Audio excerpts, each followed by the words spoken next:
We begin with the greatest danger to humanity, not those melons, but this monstrosity turning helpless goblins into minced meat. A few days earlier, the creature had emerged from an abandoned lab's cryocapsules. It had thick arms, sturdy legs, and a heavily built body. The monster understood what it had become but didn't have a name. It used to be a human called Yunos. Now Yunos had turned into something entirely different, unable to even form human speech. Yunos only remembered joining a gene-enhancing project run by the military. Back then, he had been just a new recruit. He'd hesitated at first, but the world had been at war, with nations battling across the continent. What stunned him now was the current date shown on a nearby device: 1,872 inches the Northern Empire. He had signed up for the experiment when he was 18 inches the year 1648. That meant he had slept inside the capsule for 224 years. Looking around, Yunos noticed a corpse inside another capsule. He stood still, trying to absorb everything. Countless questions filled his mind. Why had he been untouched for so long? What had become of the Floridic Empire? He also wondered about his family, the people he had left behind. Though his heart ached, he forced the thoughts away. Without proof, he couldn't assume anything. For now, Yunos decided to leave the facility and see what lay outside. He walked through the dark corridors, spotting more corpses everywhere. Along his way, he found a matchstick. As he kept moving, he encountered a problem. The gate wouldn't open. It looked like the entire facility had no power. Still, he assumed there must have been some backup supply since the capsule had kept him alive for centuries. Yunos stood before the heavy gate, troubled. He knew it was impossible for anyone, even someone like him, to open it by force. But then he remembered he had turned into a buff monster. Curious about his new strength, he punched the gate. A loud bang burst through the place, but pain ripped through his right arm. He fell to the ground, clutching it, letting out a sharp screech. When he glanced back at the gate, he gave it a thumbs up for not budging. It was probably better for his homeland that way. Yunos realized he had no choice but to find another exit through the vast underground base. The idea of being trapped and dying there terrified him. He didn't want to remain a monster or meet his end in such a place. Frustrated, he struck the thick gate with punches and kicks, but after some time, he stopped. A strange calm settled over him, clearing his mind. He realized the facility was designed to contain beings like him and withstand their destructive force. If he kept attacking, he knew his limbs would fail long before the gate did. He began thinking more carefully about how to escape. As he tightened his fists, he remembered something crucial. He had been part of a gene enhancement experiment. That sparked an idea. He dug his sharp claws into a small gap in the gate and forced it open. Suddenly, a loud explosion echoed. Yunos concluded the scientist's experiments had succeeded. With his new strength, Yunos shattered a wall with one punch. He continued breaking through walls until he reached a chute. Using his claws and power, he climbed upward, driven by the urge to get out. When Yunos stepped outside, he felt unsure of where he was. He decided to find higher ground to get a clearer view. While exploring, he realized not only his strength, but also his vision had been greatly enhanced. His eyes functioned like a zoom lens, letting him see distant scenes with perfect clarity. But even with this heightened sight, all he saw from the cliff's edge was an endless forest stretching far beyond anything he remembered from the Empire. The possibility of what had happened made him feel low, but he quickly calmed again, as if the emotion had never surfaced. That was when Yunos noticed another unsettling change. His emotions were being suppressed. This ability kept him from feeling anything that might hinder combat. For now, it was useful, but he couldn't ignore how terrifying it was. The scientist had truly succeeded in turning humans into weapons.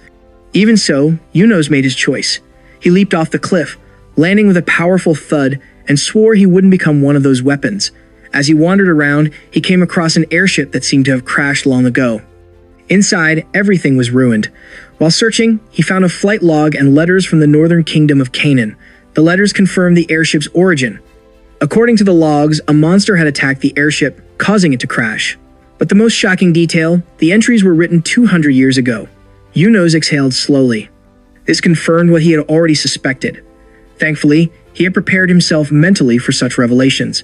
Based on the logs, the airship went down 3 days after leaving Canaan. By estimating its speed and distance traveled, Yunos formed a rough idea of his location. He no longer felt hunger, but he still ate some old biscuits he found. The lack of hunger worried him, yet he chose to eat regularly just in case. Stepping outside, he began walking east. He remembered a village once existed nearby and hoped to find people there.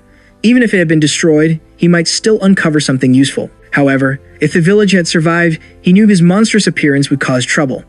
As he moved forward, he suddenly paused. A foul, sour smell filled the air, and his body reacted instinctively. He crept through the bushes to locate the source.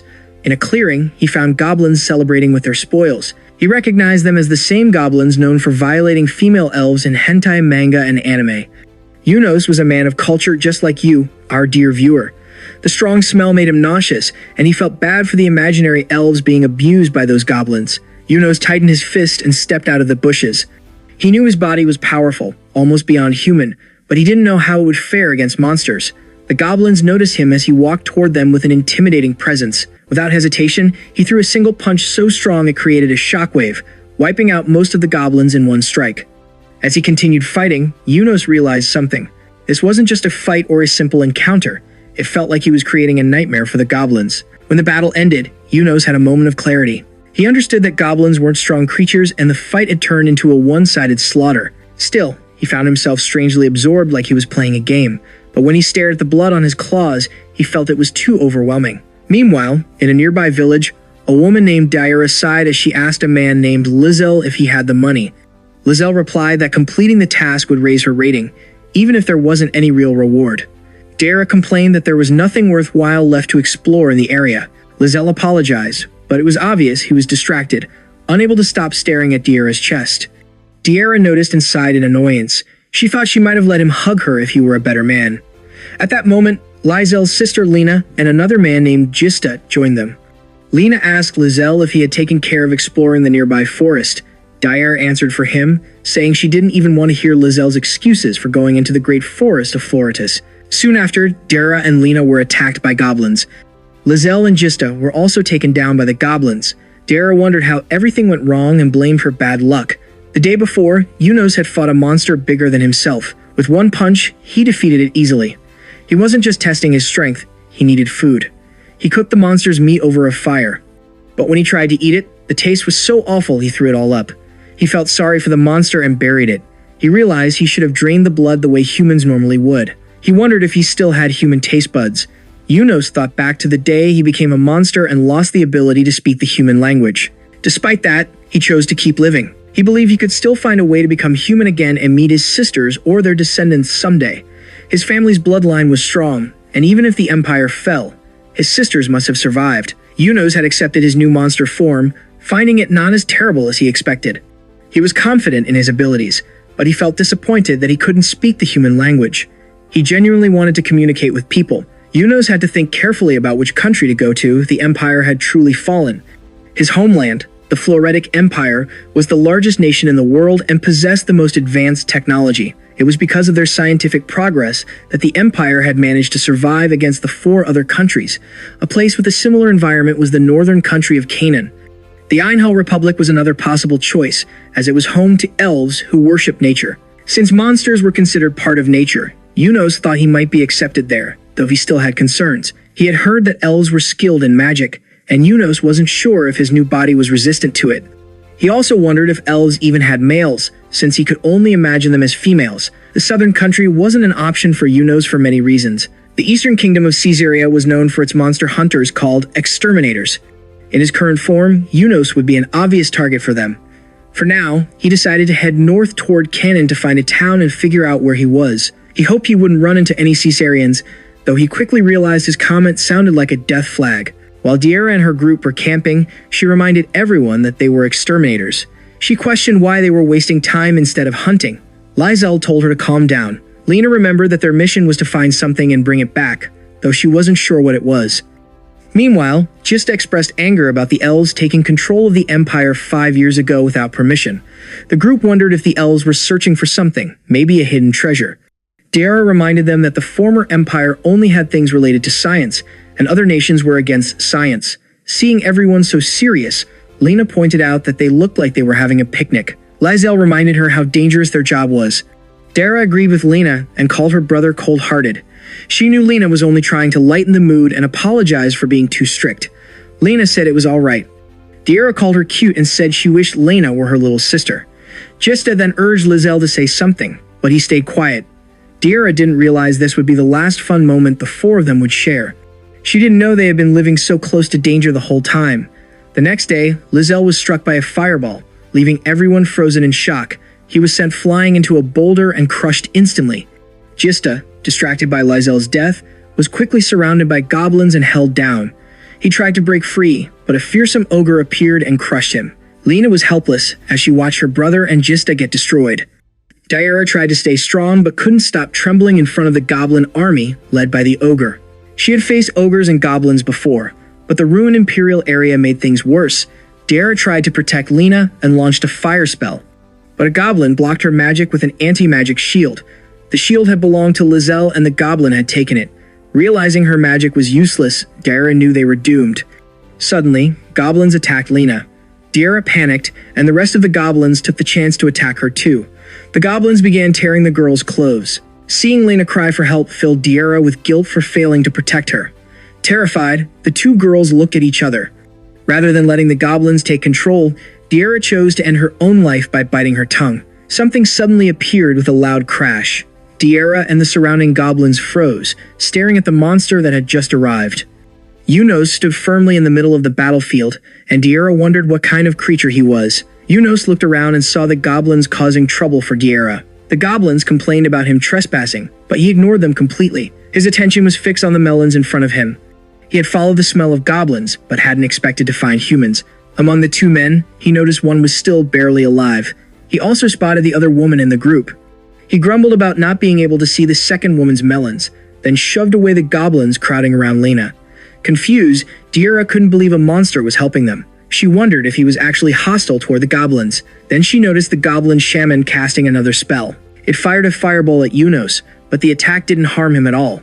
To Unos, it felt like nothing more than a tickle. He scanned the area, found the goblin shaman, and rushed over. He grabbed the shaman's head and crushed it like a fruit. Diera, holding Lena close, couldn't believe the same fireball that had killed Lysel had zero effect on this strange monster. Unos then focused on the ogre leading the goblins. He hadn't noticed it earlier because he was distracted by the melons nearby. Now he saw the ogre as a promising sparring partner. Until now, Unos had only fought weaker monsters. This felt like the perfect opportunity to test his abilities. The ogre suddenly charged and swung its massive wooden club at his head. But the hit didn't leave even a single mark. Diera was stunned because it was the same kind of attack that had sent Gista flying. She realized they were facing something far more terrifying. Meanwhile, Unos felt disappointed. He punched the ogre and sent it crashing into the base of a cliff. Diera and the goblins watched in horror as blood gushed from the ogre like a fountain. Unos leaped onto the ogre and stepped on its head. It crushed beneath his foot with ease. After that, he took care of the remaining goblins. The battle turned into pure chaos. He even let out a small T while finishing them. Then he glanced toward the naked girls, hoping they wouldn't be scared of him now that they were safe. He couldn't help shedding tears because he struggled to communicate. Wanting to repay them for saving him, Unos searched for something useful for his future survival. He checked Lysel's body and found a potion and a sword. Diera was horrified and begged Unos not to take the sword. She pleaded for him to take anything else but not that. However, Unos couldn't understand her due to the language barrier. Realizing the humans were Caesarians, he remembered the flag he had placed earlier and knew staying any longer was dangerous. Diera tried to stop him because the sword was proof of their team's existence, but Unos simply walked away with it. Diera then accepted that monsters would always behave like monsters. She swore to pursue Unos as long as he carried the sword. Unos still had no clue what she meant and assumed she was just being loud and annoying. Since she seemed angry, he quickly left the area. Even so, he couldn't help noticing how stunning Diera's melons were. It was a shame they would never meet again. And once again, this clueless protagonist unknowingly raised another flag. Later that night, Unos felt regret creeping in. The sword he had taken turned out to be a rare magic weapon. It required magic power to activate its special abilities and was extremely valuable. The blade could even hurt him, but his strong healing kicked in immediately. Unos realized the sword must have been worth a fortune, and he knew he had made a terrible mistake. He had only wanted a friendly connection with Diera, but everything had gone horribly wrong. To him, the situation felt completely hopeless. Meanwhile, Lena asked Diera if she was really sure about going alone. Diera promised to retrieve their sword and told Lena to wait for her. Crying, Lena held her tightly. She feared Diera would end up dying like her brother and Gista. Diera couldn't bring herself to ask Lena to join her because she didn't want her to get hurt or die too. Instead, she promised Lena she wouldn't end up like the others. Diera struggled to find the right words to apologize, but she made a decision in her heart. If Lena was paralyzed by fear of death, Diera would choose a different path. She swore she would catch Unos. Unos, on the other hand, was testing how far he could push himself with hunger and sleepiness.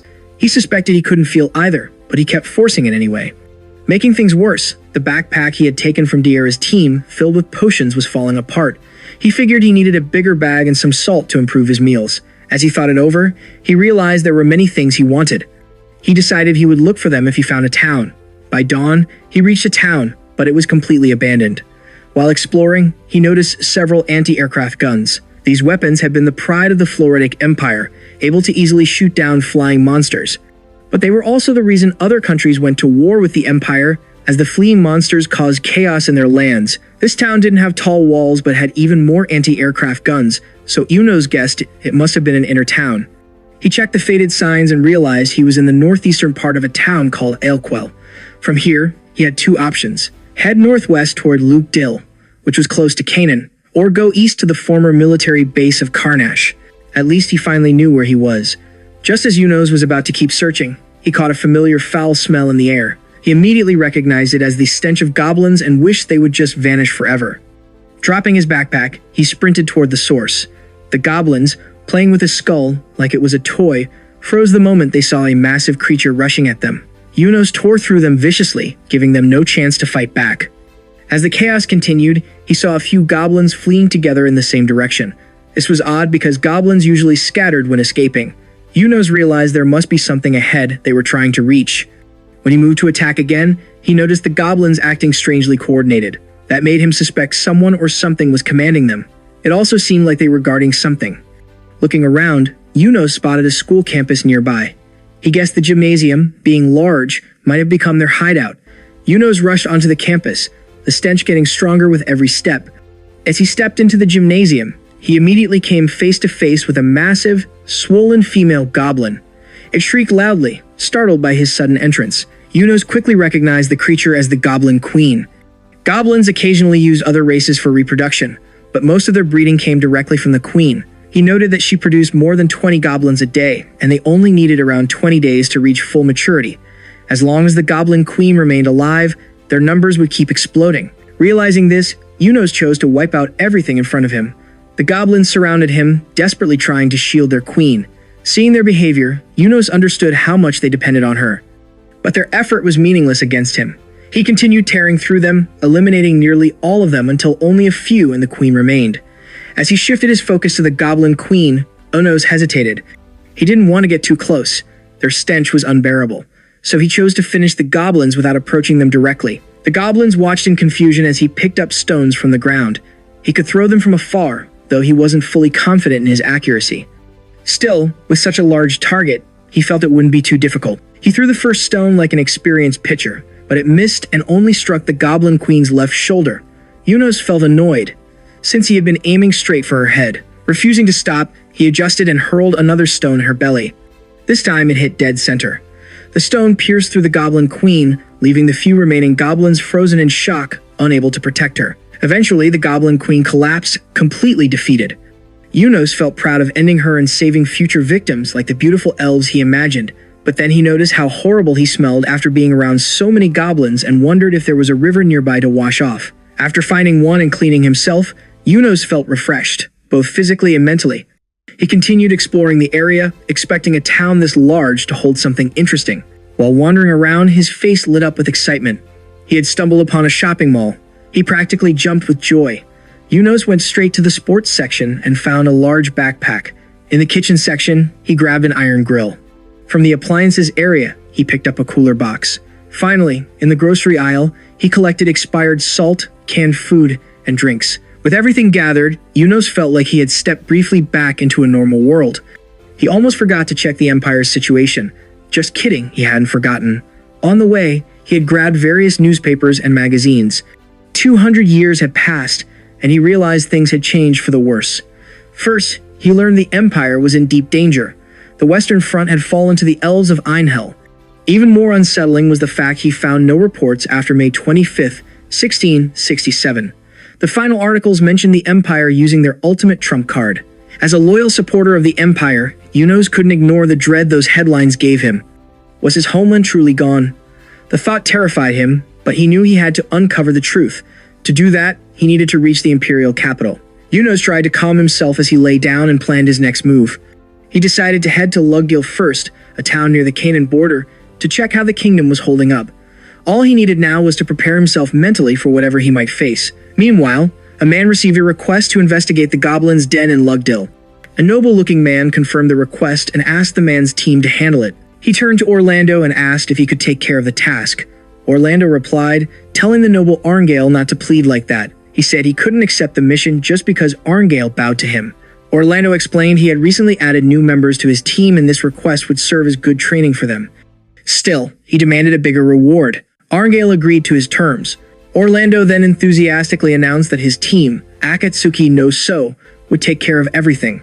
The next day, a few goblins wandered through the forest. They had no idea Yunos was nearby, blending in like a tree. He waved at us and explained he was using his imitation ability. It allowed his large body to merge with the surroundings so no one would notice him. But it wasn't time to joke around, so he slapped the nearest tree. Yunos realized he needed to control his powerful body whenever he got irritated. With the few words he knew, he described the Empire's science as terrifying. Still, he needed to stay cautious. His body didn't require sleep, but the previous night he had slept deeply. He hadn't even noticed it happening, likely due to how drained he was. It was similar to hunger and eating. If he burned through all his energy during a fight, he could end up in trouble. For now, he needed to stay alert. Yunos soon reached Lugdil, where the tall castle walls confirmed it was the border town he was searching for. But he noticed several goblins running out of the gates. He wondered if they were battling the Canaan forces. Since he could use his imitation ability, Yunos decided to observe what was happening inside. He moved through the goblins like they were bowling pins. Yunos quietly blended into the surroundings like a shadow. He soon spotted humans wearing red cloth tied around their right arms. He realized they were part of a well-known corps from the Canaan army. Yunos counted nearly 50 of them fighting against 300 goblins. The humans were surrounded, and Yunos thought it looked dangerous for them. But once he saw Orlando taking command, he felt sure they would manage. Even though Yunos didn't understand Orlando's words, he could tell Orlando was skilled at giving orders. He was also sharp with a sword. It didn't look impressive to Yunos, but it was enough to cut down goblins. Just as Yunos expected, the 300 goblins were wiped out swiftly. He didn't bother picking up anything afterward because he hated the goblins' awful smell. He regretted not grabbing something earlier. Then the army's mage cast a detection spell to locate any survivors. A burst of magic spread through the area and even hit Yunos. He felt an itch and noticed the mage pointing straight at him. Yunos couldn't believe such a spell existed and tried to slip away quietly, but Orlando ordered his men to chase the monster they sensed. Yunos quickly darted between buildings, but the troops were right behind him. He had gotten too excited using his imitation magic and hadn't realized how close they were. He had no intention of getting into trouble with the humans. The mage quickly chanted a spell, and a tall wall of fire rose in front of Yunos, forcing him to stop. Orlando called out to him. Orlando pointed his sword at Yunos with a smug grin. Yunos instantly felt irritated, thinking Orlando was trying to provoke him. Even though he didn't want to fight, he could feel his blood heating up. There was no guarantee the others could handle him, but Orlando had been the one to challenge him first. So Yunos took a fighting stance and faced the humans. Orlando was caught off guard. He had assumed Yunos was just another monster, but he had never seen anything like this. His female companion Annie said the creature in front of them felt dangerous. Orlando agreed. He was beginning to feel uneasy. He remembered Arngale hadn't paid him enough for something like this. He quickly ordered the rookies to move back, realizing the monster standing before them was on an entirely different level. Seeing the weaker humans retreat, Yunos was impressed that Orlando made the correct call. Because of that, he felt pleased that he could now go all out. Orlando then gave the command to attack. The mage and archers launched their spells and arrows, but Yunos, calmly walking toward them, didn't seem affected at all. Orlando was stunned to see the monster shrug off everything, stopping their momentum in an instant. The vanguards rushed in next, trying to stab Yunos with swords and spears, but the blades shattered on impact without harming him. After watching the vanguards fail completely, Orlando decided to step forward himself. Seeing how unstoppable the monster looked made his blood surge with excitement. Yunos was glad to see Orlando approach since he had started the battle in the first place. He admired Orlando's fast slashes even though he wielded a heavy weapon, but they still weren't quick enough for him, and Yunos easily knocked the sword aside with his bare hand. Orlando and his team stared in disbelief as the sword stopped cold. Orlando felt his team's morale crumble, realizing the monster they faced was truly overwhelming. When Annie saw her leader struggling, she charged forward without hesitation. Yunos got excited seeing a blonde beauty rush toward him, but he couldn't allow her to get close, so he tried to stop her with a punch. Annie swiftly dodged and ducked under his attack, surprising him. What shocked him even more was the crossbow she pulled out from nowhere. She fired, and Unos watched the arrow approach him in slow motion. Orlando and the rest of the team were left speechless. Annie landed on the ground with a limp, calling Unos a real monster. Unos stood tall, biting the arrow and glaring at them. Orlando saw Unos preparing to attack and tried to help Annie, but he was already too late. Unos grabbed Annie like she weighed nothing. Annie tried to break free, but it was pointless. Unos immediately noticed how toned her body felt. Based on how the melons sat against his thumb, he guessed she was a size 4. Not wanting to hurt her, he decided to toss her a little farther away. But to his surprise, Annie slipped right out of his grip, leaving her clothes behind as she used some strange liquid to escape and flash her melons. As Unos stared at her bare melons in shock, he realized she was actually a size 5. Seeing him freeze for a moment, Orlando ordered a counterattack. They couldn't let Annie's risky move go to waste. They quickly surrounded Unos. Unos decided to forgive their actions for the sake of Annie's melons. Everyone launched their attacks, but Unos effortlessly disarmed or knocked them out. It looked as though he was going easy now. Orlando joined the clash as well, but as expected, Unos easily blocked Orlando's sword barehanded. While Orlando stood confused, Annie rushed in again. This time, she pulled out a magic sword and slashed Unos across the chest. It looked painful for a moment, but the wound healed almost instantly. Annie felt crushed once more. Seeing that even the magic sword failed, Orlando realized they were finished. He understood they had no chance of beating Unos. At that moment, the only thing he cared about was getting as many people out alive as possible. But even as he tried to think of a distraction, he wondered how long he could stall such a monster. Then, unexpectedly, Unos pointed his finger like a lawyer presenting evidence. Everyone froze, but soon they saw he was pointing directly at Orlando. That was when Orlando understood he could save everyone by sacrificing himself. It wasn't a chance he expected, but he immediately told everyone to escape. He told them the monster wanted to fight him alone. A minute earlier, Unos realized he had gone too far by turning the battle into a one-sided hunt. He needed to fix it, and the only way was to challenge Orlando to a one-on-one fight. Annie called Orlando an idiot for believing he could win solo. Orlando said it would be fine and promised to treat her to the best drink when they returned home. He joked she should hide her melons or his inner werewolf might get distracted. Tearing up, Annie called him a fool. Orlando apologized, saying he had no choice. He knew better than anyone that he could never defeat Unos. The gap between them was obvious, but as long as no one else died, Orlando didn't care. He didn't know why Unos chose him, but he assumed he was the closest match to whatever Unos wanted. And on top of that, he could see Unos patiently waiting. Intelligent monsters had always caused trouble, but this time, it was convenient. Orlando planned to send back as many of his people alive as possible because that was a captain's duty. He was prepared to give up his own life. Orlando apologized to Unos for keeping him waiting. He raised his sword, and Unos took his stance. The tension was so heavy that everyone nearby could feel it. Annie was terrified for Orlando. Unos moved first, and Orlando swung his sword at the perfect moment, but Unos had grown faster. Orlando couldn't react before Unos grabbed both his arms. The others panicked as they saw Orlando lifted into the air like a helpless child. Refusing to surrender, Orlando yanked his right arm free and tried reaching for his second sword. But when he looked at it, he realized it was too damaged to even grip the hilt. That was when he knew it was over. Annie and the others screamed Orlando's name as Unos opened his jaws, clamping Orlando's head inside as if ready to bite it off. But suddenly, Unos spat him out and tossed him aside. Everyone, including Orlando, was stunned. Watching Unos run off, Orlando wondered whether he had done something to drive him away or if Unos had somehow poisoned him. While the others kept their distance, Annie asked Orlando when he had last washed his hair. Orlando thought for a moment and remembered it had been 3 years. Meanwhile, Unos was throwing up in the forest. He couldn't believe how disgusting Orlando was and wondered when he last bothered to clean himself. He had planned to fake being hurt and run, but he never expected to be tortured by such a horrible smell. He swore he would get revenge on Orlando next time. Still, Unos was relieved to be alive and even considered the melons a pleasant bonus. He moved on to explore further, but then he caught a strange scent, the smell of human blood. It was far, but his sharp senses could easily track it. He decided to investigate. Unos found the source of the blood smell and paid his respects to the dead. Their wounds didn't look like they came from monsters, and their belongings and weapons were missing. Seeing carriage tracks leading deeper into the forest, Unos figured bandits were responsible for the attack. The thought of confronting people who had killed and stolen filled him with a strange satisfaction, as if he was justified in doing the same to them. Following the tracks, Unos eventually reached the bandits, his clear excitement frightening the entire group. The bandit leader stepped out of the carriage to check the situation, but immediately screamed at the sight of Yunos's terrifying appearance. Panic spread among the others as they scattered, abandoning their leader, who quickly ran after them. Yunos felt let down that none of them had the courage to fight and assumed the carriage probably contained nothing valuable.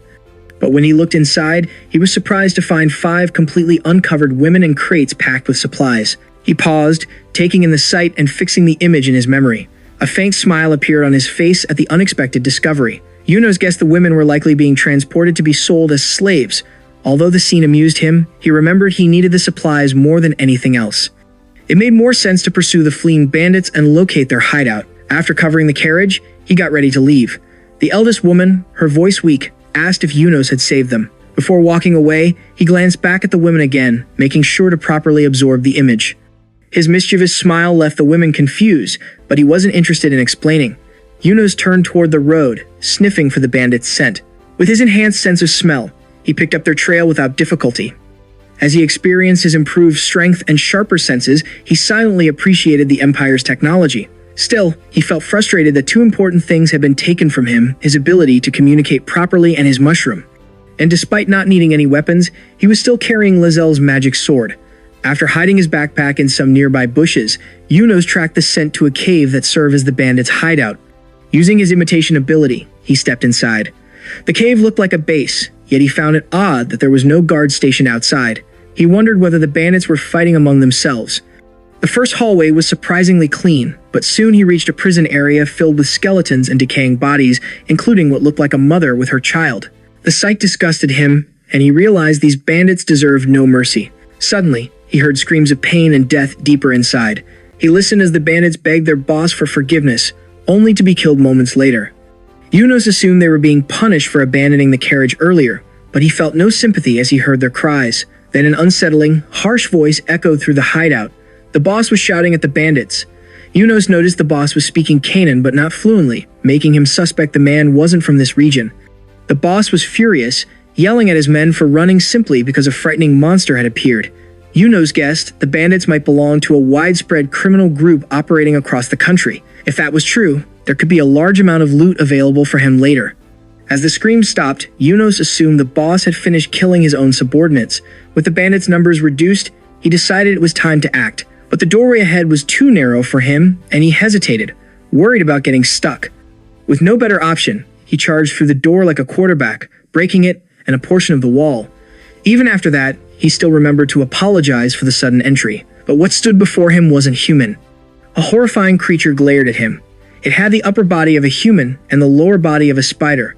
To Yunos' surprise, the monster could speak Furlados' language fluently. The spider-like creature demanded to know who he was, accusing him of being the monster that had taken his women. Yunos stood there, confused as he tried to understand. Then it finally clicked. The creature was the same as him, another experimental soldier created by the Empire. Meanwhile, Arngale was taken aback to see Orlando actually looking clean for once. Orlando noticed his reaction and asked what the problem was. Instead of answering, Arngale questioned when Orlando had last washed. Orlando understood immediately and admitted that a lot had happened. He explained that he was forced to clean up after Annie and the others insulted him, saying he smelled no better than a goblin. Orlando then reported that the goblin subjugation operation was successful, but he also had troubling news. He revealed they had encountered a new type of monster. Even with everyone combined, they couldn't injure it at all. He added that 7 of their soldiers had been taken out, and the team was utterly defeated. Orlando described the creature as humanoid but as large as an ogre. Its body was completely gray, and it had a tail. Their weapons and magic couldn't affect it. The creature wasn't only powerful and durable, but also quick and intelligent. Essentially, the worst kind of monster. Orlando laughed nervously, sweating as he continued. Arngale asked whether Orlando's Titan Slayer weapon had helped. Orlando admitted he hadn't been able to land a single hit on the creature. Even though the story sounded impossible, he insisted it was the truth. Arngale then asked what they should do, but Orlando redirected the question back to him. Orlando suggested they would need a high-quality magic sword and a powerful wizard just to have a chance. Arngale wondered aloud what the Night Order would do if they encountered such a creature. Orlando said they would be defeated as well. Thinking about reporting this made Arngale's head ache. Orlando reminded him that reporting such threats was his job. For now, Arngale asked Orlando to handle the monster situation, but Orlando said it depended on his capability. Arngale sighed and commented that this new or mutated creature might not be the only one. Annoyed, Orlando told him not to jinx it, saying more monsters like that would put them in serious trouble. Meanwhile, the spider-like figure continued mocking Yunos, insulting him for silently staring. Yunos was still stunned to hear someone speak his language. Judging by the Spider-Man's appearance, he assumed they were the same kind of creation. Yunos tried to explain that he was also a citizen of the Empire, but the Spider-Man only heard animal-like growls instead of proper speech. Realizing this, Yunos tried communicating by writing on the ground, but when he attempted to move his hand, he discovered he couldn't. His entire body was immobilized. Looking closer, he realized he had been caught in nearly invisible threads. The Spider-Man warned him not to move unless allowed. Yunos wondered when the threads had wrapped around him. The Spider-Man then launched into an angry rant about his frustrations. He complained about his incompetent subordinates and destroyed their corpses without hesitation. He also seemed furious about losing his precious mushroom. His words revealed cruelty, as he described tormenting another pair of mother and child purely for his amusement. Yunos recalled the mother and child he had seen among the prisoners and started piecing together the Spider-Man's horrifying behavior. As the spider-like man muttered anxiously about where to hide the next captured woman, Yunos abruptly attacked. The Spider-Man narrowly dodged the powerful punch. Yunos understood why the Spider-Man was furious. He too had lost his mushroom and the only people he cared about. But the creature before him was nothing close to good. Yunos decided he would take him down right now. The Spider-Man was shocked to see the threads tear so easily under Yunos' strength. From that reaction, Yunos guessed the Spider-Man didn't realize they were both experimental soldiers. Knowing the Spider-Man could prepare another trap like before, Yunos stayed alert. He kept some distance and began tearing off the remaining threads. He then used a fallen bandit's corpse to gather them. Seeing how many threads there were, Yunos realized the Spider-Man had prepared them far in advance. Although the Spider-Man boasted about his intelligence, he couldn't believe the monster dared to challenge him. Yunos then used the thread-wrapped corpse to distract him and tried to grab the Spider-Man's head to crush it. He managed to grab him briefly, but the Spider-Man instantly escaped. To Yunos' shock, the creature shed its entire skin to break free. Worse, the slime left behind burned like acid. Yunos fell to his knees in pain as the Spider-Man laughed and spat poison at him. The poison drenched Yunos, and the Spider-Man laughed even harder before walking away, assuming the poison would kill him. Yunos instantly understood just how lethal the toxin was. His body was already going numb, and he knew he didn't have long. Then he remembered the potion he had taken from Diara. He didn't know whether it would work, but he had no better option. Struggling to stay on his feet, Yunos staggered out of the cave to retrieve the potion from his hidden backpack. He poured the potion onto his injured arm, hoping it wouldn't fail him. Gradually, the numbness and pain faded away. He eventually recovered completely, even though his body still looked worn down with bones visible beneath the skin. Yunos realized how incredibly valuable potions were and silently thanked Diara, despite having stolen them. He panicked, not because he was dying, but because it was the first real pain he had felt since awakening. The situation was serious, and he couldn't imagine what would happen if the spider-like creature used the same attack on normal humans. There were probably more victims, like the ones he had seen earlier. Yunos didn't want to play the hero, but he couldn't overlook innocent women being harmed. And being a man of culture, he refused to let a monster interfere with that. He didn't need any deeper reason to stop the creature. Soon he felt his strength return. The pain and numbness were gone. His sharp sense of smell reminded him of the monster's scent, and from that, he knew exactly who the Spider-Man had targeted next. Meanwhile, the Spider-Man perched on a branch above a moving carriage. Driving it was the beautiful woman Yunos had saved earlier. She had caught the creature's eye. He decided she would be his next victim, but wondered how to torment her before taking what he wanted. His thoughts were interrupted when something struck a nearby tree. Turning around, he saw Yunos holding a handful of stones. He couldn't believe the monster was still alive. As Yunos began throwing stones, the Spider-Man had to dodge in a hurry. He found Yunos irritating because the woman might escape.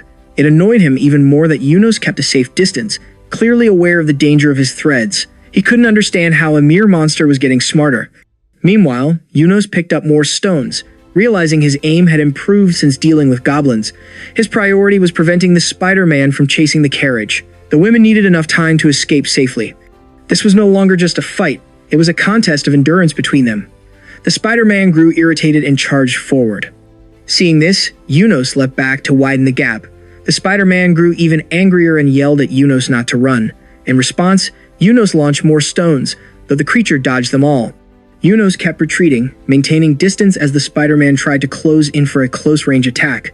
Irritated by Yunos' tactics, the Spider-Man finally snapped and abruptly vanished. He reappeared above Yunos, attempting to shower him with poison again. But Yunos anticipated it. Realizing the Spider-Man would try to retreat if he avoided the attack. Timing it carefully, Yunos dodged and grabbed a nearby tree, using it to swing and reposition himself, maintaining safe distance once more. The Spider-Man's movements were exactly what Yunos had anticipated. His plan was simple: move in whenever the Spider-Man retreated and pull back whenever he advanced. He also intended to use the surrounding trees to tangle up the Spider-Man's threads. If the right chance appeared, he would uproot a tree and throw it at him with full force. It was a basic strategy, easy to perform and repeat endlessly. The frustrated Spider-Man yelled at Yunos to fight properly. But Yunos had no intention of listening, especially not to someone he viewed as a criminal. This wasn't even a fight anymore, it was a hunt. The chase dragged on for days, with Yunos constantly pursuing and harassing the Spider-Man without letting him rest. After several days, the Spider-Man was completely exhausted. He couldn't tell how long it had been. It felt like an entire month since this nightmare started. He couldn't understand why he had to deal with such a creature, or how Yunos managed to corner him to this extent. His mind spun from fatigue. He was drained because Yunos had prevented him from eating or sleeping. On top of that, his ability to create threads had stopped completely. Suddenly, one of his legs was crushed by a rock flying toward him, and deep pain shot through his body. Strangely, he could actually feel the pain now, which left him confused. He wondered why someone like him had to suffer so much, treated like nothing but an experiment. Overwhelmed, he screamed in frustration and charged at Yunos. But before he could get far, more stones were thrown, smashing his remaining legs. It was as if Yunos were a skilled pitcher throwing from the mound. The Spider-Man collapsed, unable to stand, writhing on the ground. He tried crawling away, crying and trembling like a helpless child. Yunos walked over, grabbed him by the neck, and ripped his humanoid torso from the spider-like lower body. The Spider-Man screamed and twisted in agony. Yunos carried him like a broken doll toward a nearby tree. Without speaking, he slammed the Spider-Man's face into the trunk and began carving something into the bark. Despite the pain, the Spider-Man glanced at the symbols and his eyes widened. Yunos was writing in the language of Frelitos. Realization struck him. Yunos was just like him, another experimental soldier. He looked at Yunos with a new understanding, but Yunos only growled as if saying, "Die." The Spider-Man panicked and begged desperately for mercy, claiming they were the same and should be allies. Before he could finish, Yunos crushed the Spider-Man's head and silenced him. Yunos stood there, thinking he could never be compared to someone like that. Many days later, our friendly monster stood on a cliff, looking out like Mufasa. Surprisingly, Yunos was already inside the elven country known as the Einhell Republic. He apologized to the viewers for making them wait so long for the elf arc. You might be wondering about his mission in Canaan. He had completed that too. After defeating the Spider-Man, he traveled to the frontline city between Canaan and Einhell. But when he arrived, he noticed Canaan was no longer using advanced technology. Instead of modern weapons, they had reverted to simple ballistas. In Einhell, the people valued nature and avoided unnecessary development. As a result, monster numbers kept increasing. While this wasn't a serious issue for the powerful elves, it was a massive problem for humans. The frontline cities should have been equipped with advanced weapons to defend against monsters, yet they were still using ballistas from 200 years ago. Yunos was extremely disappointed in Canaan, expecting much more from them. He decided to check his usual recon point. It had been 2 weeks since he entered the elven country, and he had learned plenty about them. The women were stunningly beautiful, though of course men existed too. Yunos learned that elves were incredibly skilled in magic, and unlike humans, they didn't need chance or incantations. They could use magic endlessly with overwhelming power. To Yunos, it felt like pure cheating. Elves use magic for everyday chores, lighting fires, lifting items, even doing laundry. Constant usage made them masters of it. However, their real danger wasn't magic. Yunos reached his recon point and wondered if the time had come. That's when the greatest threat appeared. The truth was, elves were unbelievably cute and beautiful. He already knew elven beauty was famous, but seeing them in person felt unreal. This came from someone who had seen over 100 elven women already. Yunos was patrolling for research on this hazardous species. After gathering enough data, he moved to the next recon point. There, he activated his enhanced vision. He spotted Miss Elf, number 6, who came to bathe with several elven children. Number 6 was someone Yunos found very intriguing, and she seemed to be the true danger. She was a teacher who always stayed with the kids. The name number 6 was just a nickname Yunos had given her.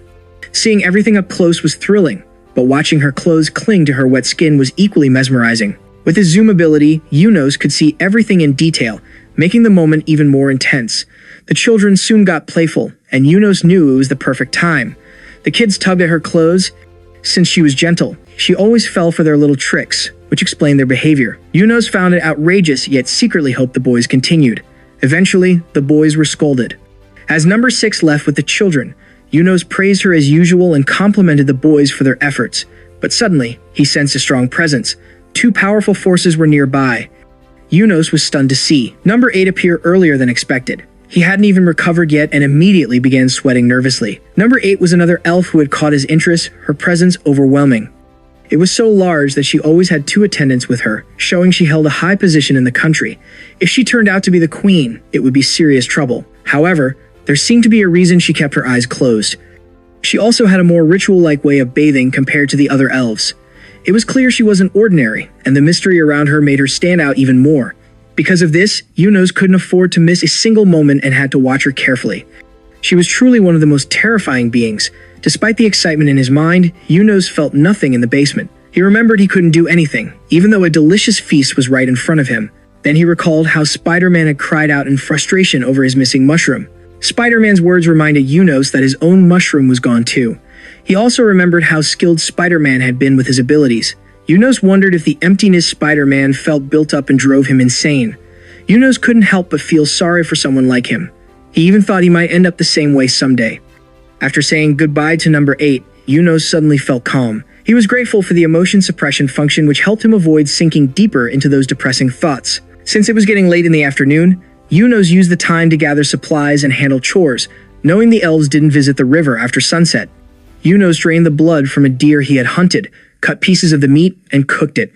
As expected, the taste was bland without salt. After eating a full meal, he lay down for the night. He turned to his side and tried to sleep but felt restless. He sat up thinking about how the Spider-Man had existed. He realized he might find more test subjects like himself in the Empire's capital. But Yunos had other reasons to go there as well. He always knew he was meant to return to the Imperial capital but struggled to make up his mind. He knew the Empire had turned into a huge forest, filled with ruins and monsters, and that time had stopped on May 2nd. He understood what had happened to the Empire, but he didn't want to accept it. He still hoped the Empire might exist somewhere else, even if that hope was tiny. He also wondered if he would end up broken like the Spider-Man. Right now, he found distraction in watching the elves from the shadows, but deep inside, he knew he was only avoiding reality. It was harder than he expected. After a while, Yunos decided to go to the Imperial capital. The next morning, he packed his things into his backpack. He then went to his usual cliff to say goodbye to the elves. At that moment, number 6 was taking a bath. Yunos froze for a moment, then realized leaving was a difficult choice. For God's sake, please hurry up and go. Daira remembered a flashback from her childhood. An old man had told her she needed to take off her clothes if she wanted to become a great wizard. Even though she didn't want to, Daira felt she had no choice but to accept it. She wanted to go home and see her parents. But when she finally returned to her village, everything was burned down and everyone was gone. Daira suddenly woke up, gasping for air and drenched in sweat. It had all been a nightmare, and it felt like the worst one she'd ever had. Later, as she walked through the streets of Rakhal in the kingdom of Canaan, Daira remembered something a woman had said to her. The woman was the leader of a group of 5 women whom Yunos had saved before. She had told Daira she already shared information with the guards, but any extra details would cost a fee. Daira hesitated, then eventually gave her a silver coin. The woman called her generous and asked what she wanted to know. Daira asked for all the information the woman had, even the smallest details. The woman explained she couldn't offer much for just a silver coin, but if Daira was fine with that, she had something to share. The woman said she and others had been kidnapped and were on their way to the bandits' hideout. While that was bad enough, things became worse when a strange gray monster appeared and caused chaos. She described how the bandits ran away in terror when they saw the creature. The woman understood why after seeing the monster with her own eyes. Daira asked why the monster attacked the carriage, but the woman didn't know. She said the monster just seemed to search around the carriage, as if looking for something, but it didn't harm anyone. After staring at them for a while, the monster ran off. However, it returned shortly after to look at them again before leaving without doing anything. The woman believed the monster was focused on their physical appearance, especially on their breasts, thinking it was a common belief that such creatures are drawn to women. In the end, they were released, but stayed cautious while returning home. Then the woman commented on how beautiful Daira was and praised her figure. She even offered Daira a job at a brothel with high pay. Daira wasn't sure if that was supposed to be a compliment, but hoped she could ask the woman for help in the future. As Daira walked out of the brothel, she realized the monster was getting close to Canaan's borders. She passed some young adventurers discussing how to spend their hard-earned money. Deira paused for a moment, feeling like she related to them in some way. She also remembered how she became an apprentice at just 8 years old. Her mentor preferred young girls, and although she had magic talent, that seemed to be the only reason he took her. He wanted her for himself. Even though others showed mercy, her innocence was taken away. Still, she kept training until she became a full-grown adult. But when she returned to her hometown, she found it destroyed by monsters. The sight crushed her. She became an adventurer, hunting down monsters endlessly, facing near-death situations almost every day. There were moments she was betrayed and hurt by fellow adventurers, but none of that mattered anymore. The only thing that kept her going was her determination to wipe out every monster in existence. During those harsh times, Deira met the siblings Reina and Lizelle. They invited her to join their party, and it was the first time Deira had ever done so. Later, Gista, who often teamed up with the siblings, officially joined the group. Deira felt she could leave anytime, but after enduring hardships, joys, and countless dangers together, she began to feel different. During one mission, even though Lizelle looked nearly dead, he defeated an ogre and received a magic sword as a reward. Gista was stunned they survived, while Reina, who was healing him, told Gista to be quiet. Lizelle asked what to do with the sword. Deira suggested Lizelle, as their leader, should take it and become a man worthy of it. This temporary team had truly become a real home for Deira. But as always, monsters took away the people she cared about. The sword, Unos, was proof that her team and herself had a place to belong. Deira vowed to get it back no matter what and promised to return to Lena's side. She hoped Lena would wait for her. Unos walked through some ruins, and it was clear this place had been affected by the war. He had left Einhell and was heading southeast toward the imperial capital as fast as he could. By the time the sun set, he had reached the ruins. Based on the location, he guessed it was the town of Idris, but it was hard to tell because everything looked so worn down. Unos thought it might be the elves' magic at work. He had watched them secretly for half a month, so he felt they owed him at least something. Even though he gave a thumbs up like an imperial politician, he heard no reactions, so he just kept moving. Night arrived, but Unos didn't feel tired and kept running. As he ran without direction, he saw a tall structure ahead and recognized it. As he got closer, he realized it was the Shubaru Iron Tower. It was leaning, but still standing after centuries. The Empire's technology was truly impressive. Unos remembered visiting the tower with his family in the past. He stopped for a moment, lost in those cherished memories. A group of goblins suddenly appeared, noticing Unos for trespassing. Unos had already smelled them coming, their foul odor filling the air. But there were more goblins than he expected, so he wondered if a goblin queen was present. He smirked, thinking it was a perfect chance to release some frustration. He glared at the goblins, making the poor creatures tremble in fear. As the sun rose, the ground was covered with goblin pieces and their blood. Nothing moved, all of them were reduced to butchered bodies. In the center of a coliseum, the goblin queen lay dead, surrounded by the corpses of her children. Meanwhile, Unos was already heading somewhere else. It took longer than he expected to handle the goblins, but he was getting closer to the town of Aga. He used his enhanced vision and saw the town was in worse condition than he thought. From a distance, an unsettling feeling grew inside him. Every town so far was covered in green, but Aga was buried in gray ash. This made Unos suspect something unusual had happened. His instincts had been right all along. The people there looked completely burned. He wondered if the elves did this, but even in war, they wouldn't burn everything so thoroughly. Unos had suspected it from the beginning. He remembered reading an article on May 2nd, the Empire's last day, about the ultimate weapon. Even though he didn't want to believe it, Unos knew it was possible for the Empire to commit something like this, especially after seeing how Iga had become a barren wasteland. He guessed the ultimate weapon had been used after all. He realized he needed a break since he hadn't rested since leaving Ainhell and fighting the goblins. But he also knew he had to reach the capital quickly to confirm something. Suddenly, Unos stopped running and stared at what stood before him. He already knew about it but didn't want to accept it because of his ties to the Empire. The answer had been in front of him the whole time. A massive crater lay before him, clearly the result of a huge explosion. Unos jumped into the crater and touched the sand for the first time. He had never been to a beach, but he wondered if the sand there felt the same. Unos looked around the center of the crater, trying to determine how much explosive power it took to create something so massive. He now understood why Cannon abandoned science. The crater beneath him was proof of what technology could do. As a surviving citizen of the Empire, Unos couldn't help but want to know what happened to his homeland. He questioned whether the Empire's path had been a mistake. Frustration built up inside him and he let out a loud, terrifying roar. In just 2 days, Unos returned to Ainhell, watching the elves closely. He observed them like a critic but still greeted you. our dear viewers. As he expected, his homeland, the Empire, had been completely destroyed. Worse, it had been done by their own hands. At that point, the only thing Yunos could do was investigate the biggest threat on the continent, the elves, and their true nature. As always, being a man of culture, Yunos spent his time studying the elves' daily routines. But deep down, Yunos knew he was avoiding reality. He wondered if someone from the Empire might still be alive, working on technology that could turn him human again. But his hope shattered after witnessing the destruction caused by the ultimate weapon. While Yunos didn't hate his current form, he still wished to be human again. He worried about living as a monster, unable to communicate with anyone. Despite the stress, watching the elves bathe, especially number 8, helped him relax and regain some energy. Thanks to the elves, Yunos managed to stay sane. He started thinking that if he couldn't become human again, it might be better to accept life as a monster. After all, he saw what happened to those who couldn't accept their fate. Slowly, Yunos realized he didn't mind staying in his current lifestyle. Even though he became a monster, Yunos hadn't completely lost hope. He still found small ways to enjoy being human in his current state. What mattered most now was living life as best as he could. However, one thing constantly disappointed him: food. Every time he ate meat, he craved salt because everything tasted bland. The salt he found in the Empire was terrible, and his only option was to steal it from others. Reluctantly, he decided to break his rule against stealing. With that, he made up his mind to get salt from Canaan. Once that was settled, Yunos, now a monster, began his journey to Canaan. Meanwhile, in Canaan, Orlando looked troubled. One of his subordinates glared at him and scolded him for not even knowing basic reading and writing.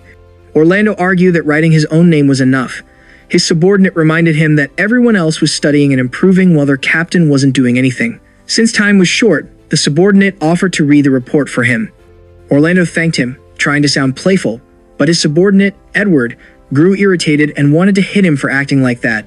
Orlando learned that a goblin colony had recently been wiped out. Edward didn't believe the reports at first, but after seeing a new kind of monster, they both knew it had to be that creature's work. At that moment, the monster Yunos was classified as a disaster class threat because no massive destruction had happened yet.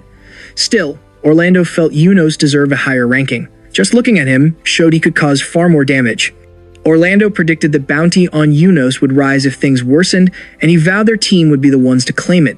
Edward was surprised at Orlando's excitement and joked that money was basically written across his face. He also reminded Orlando to keep his aggressive habits under control. Orlando reluctantly agreed but said they still needed the money. Edward mentioned their funds had been drained after buying a large batch of weapons for fighting the monster. Hearing that, Orlando suggested they should recruit new members to train. Regarding the weapons, he was satisfied with their quality but noted they still lacked mages since their team didn't have enough magical support. Edward explained that finding good mages was hard. Even the Caesarea Kingdom struggled to get skilled ones. Orlando agreed but joked that he hoped a capable and desperate mage would show up at their door. He also made a playful comment about wanting the mage to be Big Booed. Edward smirked and threatened to report him to Annie, which made Orlando panic. He quickly asked why Annie's name was even mentioned. Edward teased him more, bringing up a 200-year-old wine bottle at the tavern that might help him forget. Feeling cornered, Orlando reluctantly agreed to treat Edward to that expensive wine. Just then, Annie walked in and overheard them. She excitedly asked if Orlando was treating everyone. Soon, the rest of the team showed up, placing their orders after hearing her. Orlando panicked and tried to stop them, warning that they had to stick to a budget. Edward couldn't help laughing, thinking Orlando was getting exactly what he deserved for slacking off. Meanwhile, Yunos stood calmly watching a group of trembling men. In front of them were bodies of adventurers lying in pools of blood. Even though he couldn't understand their words, the men, likely bandits, were clearly terrified of him. He had just arrived in Canaan and was surprised to stumble upon a merchant caravan being attacked by bandits. Judging by the scene, the noisy ones were probably the bandits, and the dead ones were the coachmen and guards. His eyes landed on a fallen female adventurer. He felt sorry for her situation. Looking closer, he noticed she had a petite body and nearby materials that looked like padding. He realized she must have faced many challenges and silently prayed for her. Suddenly, he noticed he was being attacked. But the bandits' weapons couldn't pierce his tough skin. He was surprised by how inexperienced they were, attacking him head-on instead of trying to ambush. He wondered if their leader was as foolish as a goblin. Now sure they were bandits, Yunos didn't hold back. He swung his arm at incredible speed, crushing one bandit's head instantly. The horrifying sight made the rest panic and run, but it was already too late. Yunos couldn't stop his full strength. He impaled one bandit with his arm, then chased the others. With a powerful kick, he struck another bandit, his attack tearing the man apart. The last one collapsed in fear, crying and wetting himself as Yunos approached. Yunos remembered his teacher's advice about taking the initiative to frighten others. Agreeing with the idea, he finished the final bandit with a swift kick, crushing his head. Strangely, the teacher he remembered wasn't real, it was an actress from a rented DVD. As everything settled, Yunos realized he had gone too far again. Even though the ones he killed were bandits, they were still human, but Yunos didn't seem affected. After all, bandits harmed innocent people, and from Kanan's perspective, they should be grateful that Yunos saved them the trouble of putting the criminals on trial. For now, Yunos expected a reward for eliminating them. He turned his attention to the merchant caravan, hoping to find treasure inside, especially salt. When he checked the contents, he found something unexpected. More people. They screamed in fear the moment they saw him. Later, by a nearby river, Yunos smiled brightly. He had finally found what he wanted: salt. There were 2 jars of it. Until now, he had only been eating dried meat, but with salt, he could finally improve his meals. Despite all the wagons, the loot was disappointing. Aside from the salt, he found some wool, which he used to cushion the fragile jars, and a decorative water jug. The jug looked valuable because of its detailed craftsmanship, so Yunos hoped it might be magical. Yet, no matter what he tried, nothing happened. He considered using it as a normal water jug, but there was a hole at the bottom. Yunos guessed it might have been a piece of a fountain. Since it was completely useless to him, he decided to throw it away. For the moment, he lay down and started thinking about his next plans. He decided to return to the shopping mall to get sturdier jars for the salt because, even with the wool padding, they could still break. Lately, he had been going back and forth between the Empire, Kanan, and Einhell. Since he kept using the same route, he thought it would be smarter to set up a base of operations in the Empire. After thinking it over, he realized it was a brilliant idea. If he stocked up on supplies, he could use it as a central point, and the effort would definitely be worth it. More than anything, his inner child loved the idea of building something like a secret base. He was someone who enjoyed a little adventure after all. For now, he planned to place the base somewhere between Einhell and Kanan. The town of Idris, or a nearby spot, seemed like a perfect choice. Yunos felt a surge of excitement and couldn't wait for morning to come. The next morning, he started his journey back to his homeland, carefully carrying the jars of salt. As he approached Idris, he noticed something strange in the scenery colors that didn't belong there. Curious, he wondered if it might be some sort of artifact. The trees blocked his view, preventing him from using his enhanced sight properly, so he crawled closer to investigate. He moved forward and used his enhanced vision again. Suddenly, he froze. A chill ran down his spine as he understood what he was seeing. Sweat gathered on his forehead as he realized there was no avoiding what was waiting ahead.